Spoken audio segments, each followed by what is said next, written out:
Hey YouTubers, Rival X Factor here. Welcome to another episode of Aftermath Map Tips. And I just spawned in, joined off of Opticon, and we're on the last set of bombs here for Azadi Palace on Rush Attacking, obviously. And this is kind of a tricky side of the map. These two last couple of Mcoms can be kind of brutal. So here's my starting advice. Play slow, try to weed the guys out, and then push one of these outside lanes.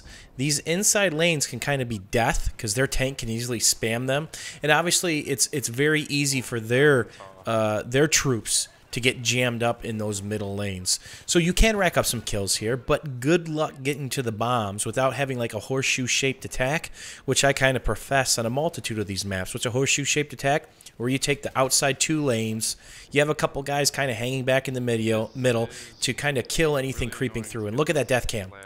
Look at all these people. That tank should be getting splash kills left and right. If a mortar guy's there, creaming that middle spot, he's going to rack up on the kills. So here you see me kind of transitioning to the right, and I'm going to show you one of my absolute favorite spots to play, and it's a control point, and you're going to see why. When it comes to playing Rush, it's about controlling and slowly beating back the enemy. That ledge I just shot at, that's where I want to get, but there's going to be a little work to get there. People can be posted up on this ledge in front of me, right? Or there can be 3 or 4 guys right here. So the first thing to do is, if you're not being shot at suppressed, try to weed that out, right? I'm not being suppressed. At least I'm not thinking I am.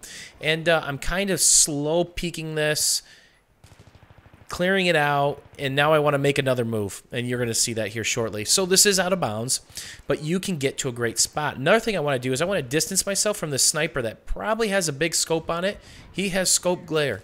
You see it through shit. Don't stand next to snipers who want to be, you know, the pro bushwookies and try to bring attention to you. You might be running a suppressor. You might be head glitching like a pro. You might be playing this wall like a champ. But if there's a sniper next to you, every rocket-toting noob-tube redneck this side of the Mississippi is going to come gunning for you. Or you're just going to get smoked out, then rush. And you can see this is the spot I want to play. As my team pushes up, my main threat is in front of me and to my right. My secondary threat is towards the bomb, and I'm constantly checking if there are friendlies over there. The more friendly people over there, the less threat I have. And you can see this tank way back.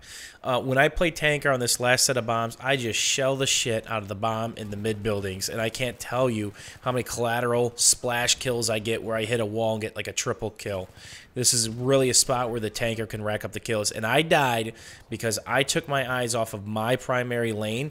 Remember, my primary threat is in front of me and to my right, the areas I'm looking at right now.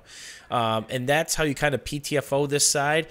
Trying to revive a teammate there, a squad mate there, and I risk losing that lane again. And that's something you have to weigh. Sometimes the best answer is not to revive, to stay alive and let him spawn on you, right? Because if you get shot in the process, then where's he going to spawn? You lost your whole right lane. So at this point in time, I got kind of lucky. There's a support player around, and I kind of weeded off some ammo. And, you know, this is one of those spots where there are so many people there. You know, people are going to say, well, why didn't you try to go revive? There are 3 people shooting at me, 2 people shooting at me. Got to get as many kills as possible because that engineer that killed me, he's not reviving anybody. Try to prioritize your targets. Target the medics first if you can. And then, of course, if somebody kit switches, you're not going to really know that. The support player might be the medic. But try to pick out the medics and the sheep in the wolves clothing, if you will, and go from there. Now I'm just having a little fun with a Magnum. Hit him twice. Not sure how he's alive there. But anyway, so moving back to this right lane, and again, this is a fun lane to play. You can have just as much fun on the left side, but you got to play it slow. When taking the left lane, you're going to come up against the tank a lot more often. And obviously the tank has the LMG. It can have a secondary gunner, proximity. That's a lot of bad stuff. And you see my approach here is the same way. Guess what? All those guys got farmed there before. They're probably not going to play there. Okay, we're creatures of habit, right? If you spawn in a spot, and that guy's invulnerable. So that's the other thing. When somebody spawns in invulnerable, give it a second until he starts moving or shooting, then clear him off. So, you know, what happens is people are creatures of habit. When you whack the same couple guys in the same spot a couple times, they might not come back there. Keep that in mind. The other act is balancing a health pack on all this stuff. And, you know, if you're spotted, don't re-peek right away. If you're spotted, it's going to last for roughly 6 to 8 seconds. Play it smart. Just try to stay alive, right? In a live view, is better than a dead you, especially if you're the last guy in your squad. If you're the last guy in your squad, and you can see all these dead bodies all the way around. If you're the last person in your squad alive and you see 3 dead squad mates or 2 dead squad mates, play super defensive, cover up, because what happens if you die? You all have to spawn back. How long does it take to cross this road? A long time. They're probably going to push up on you. They're probably going to blow you off the bomb, and things are not looking good here. We're down to 50-ish tickets, and they're kind of, we got the last bomb set, actually. So things are looking a little bit better, but they weren't looking good for the longest time. You saw that last swatch there. There were 20 guys dead around the bomb. So hopefully you guys enjoyed this footage where we kind of push this right lane, and I show you a couple of my favorite spots. You can see the middle there's just a death trap. They got both constructions that there's, you know, 2nd and 3rd levels on. Not a lot of fun.